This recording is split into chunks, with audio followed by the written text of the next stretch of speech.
यो कम्पनीले यस्तो कार बनाउँछ जसको रेभेन्यू टेस्लाको भन्दा पनि धेरै छ। कुरा हो 1995 जब एक केमिस्टलाई रिचार्जेबल ब्याट्रीसँग यति प्रेम हुन्छ उनले त्यसको एक कम्पनी नै खोलिदिए। केही वर्षमै उनी आफ्नै देशको सबैभन्दा ठूलो ब्याट्री मेकर कम्पनी बने। त्यसपछि उनले एक पुरानो कार बनाउने कम्पनीलाई किने 2005 मा जब केही इलेक्ट्रिक कार उनले मार्केटमा लिएर आए।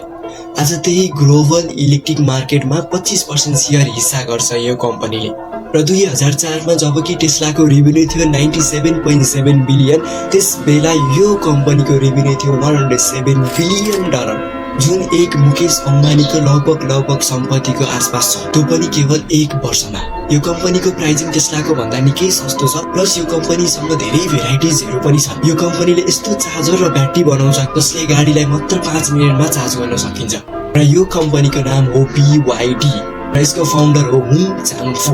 अब भन्नुहोस् नेपालमा चल्ला त यो कम्पनी फ्युचरमा? यस्तै भिडियोको लागि फलो गर्न नबिर्सिनु होला। Be knowledgeable.